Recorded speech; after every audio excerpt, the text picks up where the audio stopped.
Kama kulikuwa na swali lolote kuhusiana na kiwango cha Yanga katika mechi dhidi ya Dodoma Jiji, basi bila shaka leo hii katika mechi ya robo fainali ya kombe la shirikisho la benki ya CRDB, Yanga dhidi ya JKT Tanzania kwenye uwanja wa Meja Jenerali Samuyo Mbweni jijini Dar es Salaam, basi maswali hayo yalijibiwa vyema. Ndio kocha Abdulhamid Mwalimu na mwenzake Patrick Mabedi na wachezaji wao kwa ujumla walijibu vyema maswali hayo kwa kuonyesha kiwango cha juu wakati wakipata ushindi wa mabao 2-0 na hivyo kutangulia katika hatua ya nusu fainali ya kombe la shirikisho la benki ya CRDB, wakisubiri sasa mshindi kati ya Mashujaa na Azam ili mwisho wa siku kujua nani watacheza naye katika kuwania hatua ya fainali. Yanga leo hii dhidi ya timu ngumu ya JKT Tanzania ilionyesha dhamira ya kutaka kumaliza mchezo ndani ya dakika 90 kwa sababu ya vile ambavyo ilikuwa ikicheza kuanzia dakika ya kwanza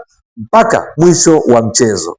Yanga ilikuwa ikimiliki mpira zaidi, Yanga ilikuwa ikishambulia zaidi na matokeo yake ikapata mabao hayo. La kwanza wakilifunga kupitia kwa beki Hassan Wahabi wa JKT Tanzania aliyejifunga kutokana na presha ya mashambulizi ya mara kwa mara ambao mwisho wa siku mpira uliopigwa na beki wa kushoto wa Yanga Shadrack Isakaboka ulionekana kana kwamba hauna madhara sana, utadhibitiwa na Wahabi na golikipa wake Chalamanda, lakini wakajichanganya akajifunga, ikiwa ni malipo kwa Yanga ambayo ilikuwa ikifanya mashambulizi ya mara kwa mara. Lakini Mudathir Yahya Abbas akaifungia Yanga bao la pili ikitokana na pasi nzuri, pasi kutoka kwa mchezaji aliyekuwa kwenye kiwango bora zaidi leo hii Peudo Pacome Zouzoua, pasi ambayo aliwahi na kuwazidi maarifa mabeki wakati wa JKT Tanzania ambao leo hii walianza na mabeki wakati watatu kabla ya kubadilisha katika kipindi cha pili. Wote kwa pamoja walijikuta wakilazimika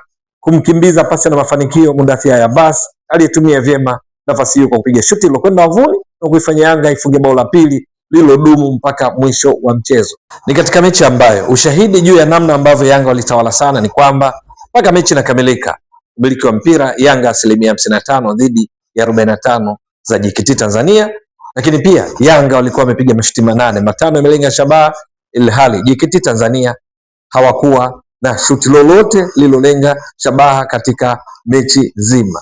Lakini pia Yanga walikuwa wamefanya majaribio katika kona 11 wakati JKT Tanzania hawakuwa na kona yoyote katika dakika zote 90 za mchezo.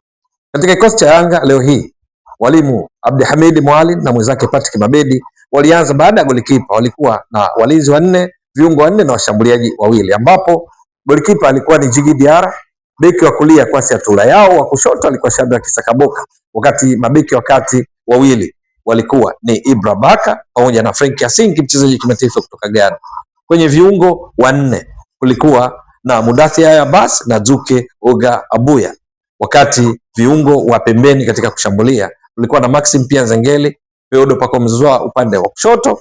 Washambuliaji 2 walikuwa ni Alan Okello na Prince Pumelo Dube. Lakini kwa JKT Tanzania ambao walikuwa wakicheza kwenye uwanja wao wa Meja Jenerali Samuyo, leo hii Mwalimu Ali pamoja na benchi lake la ufundi walianza na mfumo wa baada ya golikipa kuwa na walinzi 3, viungo 5 na washambuliaji 2. Lengo ni kuona kana kwamba wanazuia zaidi halafu kushambulia kwa counter, lakini pia kunyumbulika wakati wanashambulia wawe na idadi ya kutosha, kwa sababu mfumo huu wa kuwa na walinzi wakati 3 halafu viungo 5 unakuwa na mawing back, walinzi wa pembeni ambao ndio hao wanakuwa mawinga. Ilikuwa vipi? Golikipa Chalamanda, halafu katika walinzi 3 kulikuwa na Khatibu Kombo, alikuwepo Edison Katanga miongoni mwa wale walinzi 3 pamoja na Hassan Wahabi.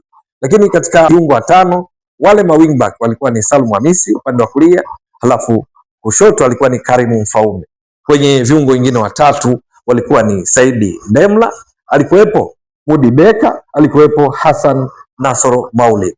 Huku washambuliaji 2 leo hii wa JKT Tanzania walioanza walikuwa ni Paul Peter Kasunda pamoja na Hassan Kapalata kukamilisha ule mfumo unaoelezea wa baada ya golikipa kuwa na walinzi 3, viungo 5 na washambuliaji 2. Lakini katika mfumo huo bado ikawa katika kucheza kwao wanazuia zaidi, jambo ambalo liliwafanya Yanga muda mwingi washambulie zaidi, na Yanga leo hii kilichowabeba ni pamoja na wepesi katika kutekeleza majukumu kwa kila mmoja uwanjani, lakini pia kila mmoja kutaka mpira.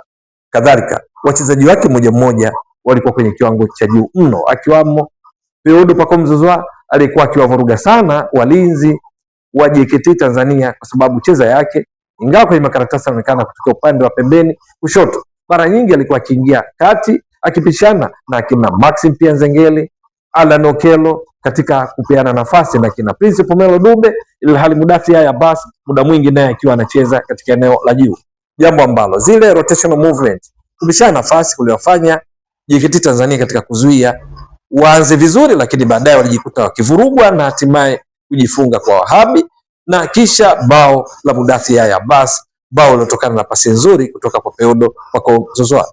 Hakika Yanga kilichowabeba leo hii ni ile hamasa ya kutekeleza mpango kazi wa mwalimu wao katika kuonana, katika kushambulia mfululizo, lakini pia JKT Tanzania mfumo wao walioanza nao wa baada ya golikipa kuwa na walinzi wa kati watatu ulibackfire, jambo ambalo haikushangaza kuona katika kipindi cha pili wakifanya mabadiliko, wakati Hassan Wahabi na wenzake walipobadilika na kucheza kwa mfumo wa 4-4-2 ambayo iliwasaidia kuwafanya Yanga wasifunge bao lingine, lakini bado wao ikawa na wakati mgumu katika kufunga, ingawa walikuja kuingia kina Valentino Mashaka, Saleh Karabaka, bado haikuwasaidia, akiwamo pia Rooney Samuel miongoni mwa mabadiliko waliofanya kuimarisha kikosi chao. Kwa Yanga wao kujimarisha eneo la kati, walikuja kuingia ni pamoja na Mohamed Damaro Kamara, alikuja kuingia vile vile Laurindo Depo, mshambuliaji kuchukua nafasi ya Prince Pomelo Dube. Mwisho wa siku dakika 90 Yanga ushindi mabao mawili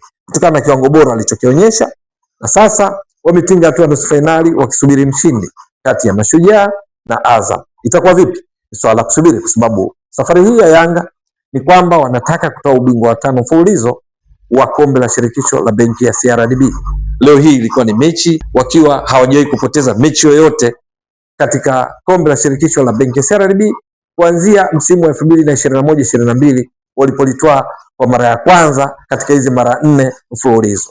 Itakuwa vipi? Ni swala la kusubiri. Wakiwa hawajawahi kupoteza mechi yoyote katika kombe la shirikisho la benki ya CRDB kuanzia msimu wa 2021-22 walipolitoa kwa mara ya kwanza katika hizi mara 4 mfululizo. Itakuwa vipi? Ni swala la kusubiri. Wakiwa hawajawahi kupoteza mechi yoyote katika kombe la shirikisho la benki ya CRDB kuanzia msimu wa 2021-22 walipolitoa kwa mara ya kwanza katika hizi mara 4 mfululizo. Itakuwa vipi? Ni swala la kusubiri. Wakiwa hawajawahi kupoteza mechi yoyote katika kombe la shirikisho la benki ya CRDB kuanzia msimu wa 2021-22 walipolitoa kwa mara ya kwanza katika hizi mara 4 mfululizo. Itakuwa vipi? Ni swala la kusubiri.